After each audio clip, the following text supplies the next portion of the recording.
चलो भाई, पार्ट 9, ठीक है आई थिंक। और अच्छा क्वेश्चन है, ध्यान से सुनना। कह रहा है कि P takes as much as time as Q plus R take to do a work.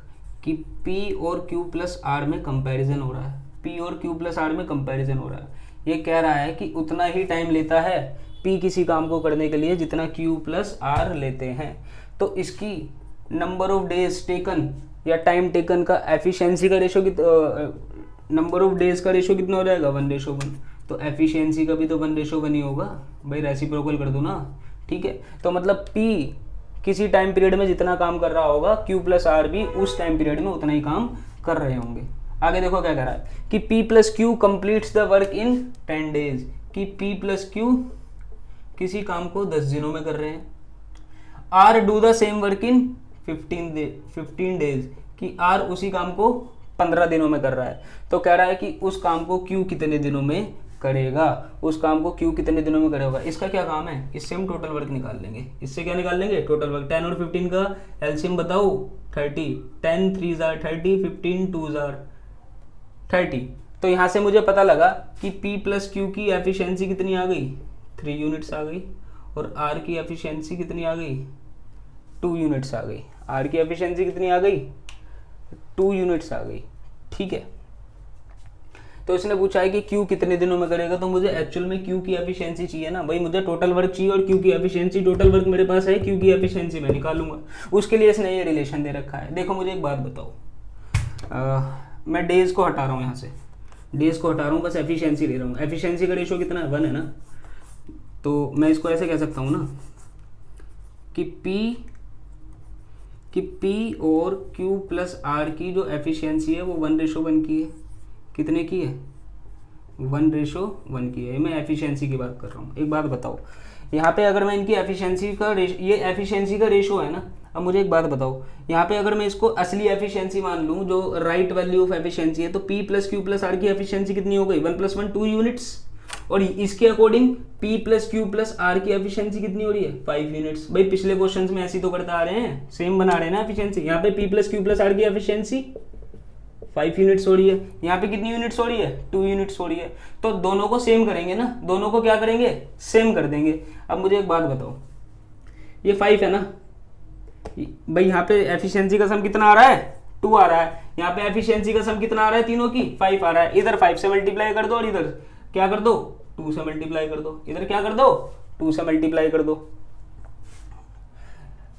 या फिर 2 से मल्टीप्लाई इधर नहीं करेंगे। क्यों नहीं करेंगे, कि अगर हमने यहाँ पे 2 से मल्टीप्लाई कर दी तो मुझे यहाँ पे 2 से मल्टीप्लाई करनी पड़ेगी, और यहाँ पे 2 से मल्टीप्लाई करने की तो हमारा टोटल वर्क में दिक्कत आ जाएगी, टोटल वर्क छिड़ जाएगा। तो मतलब हम इसे 5 ही रहने देंगे। भाई पिछले क्वेश्चंस में ये तो करते आ रहे थे, जो सम आता था अपोजिट में मल्टीप्लाई कर देते थे, लेकिन इस बार ऐसा नहीं करेंगे। क्यों, क्योंकि टोटल वर्क हमें ऑलरेडी पता है। वहाँ पे तो हमें टोटल वर्क निकालते थे, ठीक है। यहाँ पे एफिशिएंसी का सम आ रहा है 5, यहाँ पे आ रहा है 1 1। तो मुझे 5 बनाना है ना ये, तो ऊपर नीचे में किससे मल्टीप्लाई कर रहा हूँ, 2.5 से मल्टीप्लाई कर दो। ऊपर नीचे किससे मल्टीप्लाई कर दो, 2.5 से कर दो। एक बात बताओ, यहाँ पे एफिशिएंसी कितनी आई, 2.5। यहाँ पे एफिशिएंसी कितनी आई, 2.5। ये P की एफिशिएंसी, Q प्लस R की एफिशिएंसी ने प्लस करना। 2.5 और 2.5 कितने हो गए, 5 हो गए, 5 हो गए। यहाँ पे भी P plus Q plus R की एफिशिएंसी कितनी आ गई, 5 आ गई। तो 2.5 से Q मल्टीप्लाई करी 5 बनाने के लिए, ठीक है। तो मुझे यहाँ से समझ में आ गया क्या, P की एफिशिएंसी कितनी है, 2.5।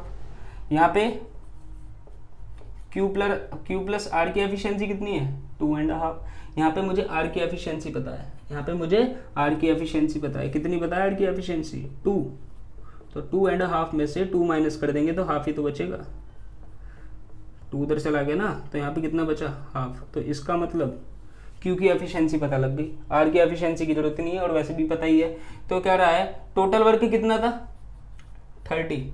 Q उसको कितने दिनों में करेगा, भाई Q एक दिन में आधा यूनिट काम करता है ना, तो इसको उधर भेजो। तो इसका मतलब Q इसको 60 डेज में कंप्लीट कर देगा। आ गई समझ में बात, आ गई। एक बार और बता रहा हूँ, ध्यान से सुन लेना।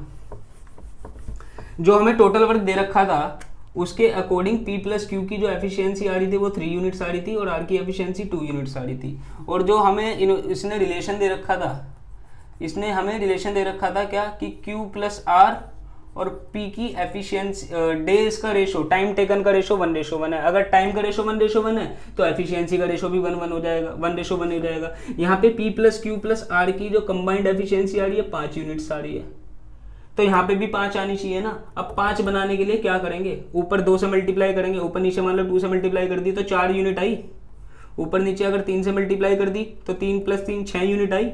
मुझे चाहिए कितना, 5 यूनिट्स। तो मेरी मजबूरी थी क्या, मैं ऊपर नीचे किससे मल्टीप्लाई करूंगा, 2.5 से मल्टीप्लाई करूंगा, फिर पी क्यू आर की एफिशिएंसी आ जाएगी। टोटल वर्क हमने 30 यूनिट्स निकाल ही रखा था, तो वहाँ से time taken by Q will be equal to 60 days. ठीक है, देखो इस टाइप के जो है 3-4 क्वेश्चन हो चुके हैं पहले, तो ये क्वेश्चन होमवर्क में दे रहा हूँ। होमवर्क में क्या, एक बार करके देख लेना, मैं थोड़ा सा समझा दूंगा इसके बारे में। पहले तो पॉज कर दो वीडियो को और खुद अटेम्प्ट कर लो, ठीक है। अब मैं समझा रहा हूँ, देखो बस समझा रहा हूँ, सोल्व नहीं करूँगा। कह रहा है P completes half as much as work Q in same time, कि P किसी समय में आधा काम करता है जितने समय में Q पूरा काम कर देता है। तो कहने का मतलब P अगर आधा काम कर रहा है तो Q की एफिशिएंसी ज़्यादा है ना भाई। Q की एफिशिएंसी 2 टाइम्स है, जब भी तो P आधा समय ले रहा है भाई। जितने टाइम में P कोई काम करेगा Q उससे आधे समय में कर देगा, ठीक है। कह रहा है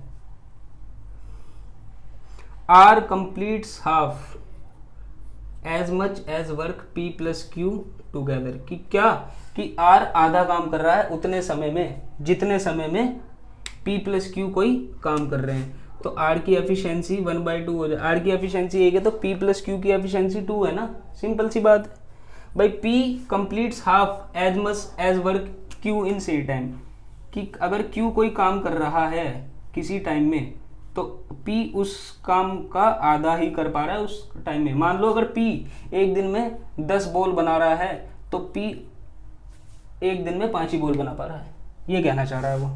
और ऐसे यहाँ पे कह रहा है R और P प्लस Q के लिए कह रहा है कि P प्लस Q अगर एक दिन में 10 यूनिट्स पेन बना रहे हैं तो R एक दिन में 5 यूनिट्स ही काम बना पा रहा है, पेन बना पा रहा है, ठीक है। अब मेरी बात सुनो, कह रहा है कि if R alone can do the work in 40 days, R किसी काम को अकेला 40 दिनों में कर जाएगा। तो ये तो टोटल वर्क बता दिया इसने। कैसे बता दिया, R की एफिशिएंसी भाई, R की एफिशिएंसी इंटू 40, यही तो है टोटल वर्क, यही तो है टोटल वर्क। अब मुझे एक बात बताओ, यहाँ पे P और Q की एफिशिएंसी का रेशो आ गया, ये एफिशिएंसी का रेशो है, ये एफिशिएंसी का रेशो है। हमें टाइमिंग दे रखी है, डेज दे रखा है, मैंने उसे रेसिप्रोकल कर दिया पहले। मुझे एक बात बताओ, P और Q की एफिशिएंसी का सम कितना आ रहा है, P 1 Q 2, तो 1 + 2 कितना हो गया, 3 हो गया ना। यहाँ P + Q की एफिशिएंसी कितनी आ रही है, 2 आ रही है। तो सेम बनाने के लिए इधर 2 से मल्टीप्लाई कर दूंगा, इधर 3 से मल्टीप्लाई कर दूंगा। इधर करो 2 से मल्टीप्लाई और इधर करो 3 से मल्टीप्लाई। समझ रहे हो, समझ रहे हो। तो यहाँ पे मुझे एक बात बताओ, P और Q की एफिशिएंसी कितनी आ गई, 2/4। यहाँ पे R और P + Q की एफिशिएंसी का रेशो कितना आ गया, 3/6। यहाँ देखो P + Q की एफिशिएंसी 2 + 4 6, P + Q की एफिशिएंसी 6 सेम आ गई। अब कंपेयर कर दो, P की एफिशिएंसी 2 आ गई, Q की एफिशिएंसी 4 आ गई और R की एफिशिएंसी 3 आ गई। टोटल वर्क कैसे पता लगेगा, R किसी काम को 40 दिनों में कर रहा है तो R एक दिन में कितना काम कर रहा है, 3 यूनिट्स काम कर रहा है ना। ये टोटल वर्क हो गया, कितना हो गया टोटल वर्क, 120। क्या कर रहा है, they all together will do the work in how many days, वो तीनों आपस मिलके कितने दिनों में काम करेंगे। देखो एक दिन में कितना काम करेंगे, 2 + 4 6, 6 + 3 9, ये काम करेंगे। इसे कट कर दो, ये 40 आ गया, ये 3 आ गया, 13 ऑल 1/3 डेज, 13 ऑल 1/3 डेज, ठीक है। कैलकुलेशन वगैरह देख लेना, आई थिंक समझ में आ गया होगा, ठीक है। तो इसी तरीके का क्वेश्चन बनाता रहेगा वो।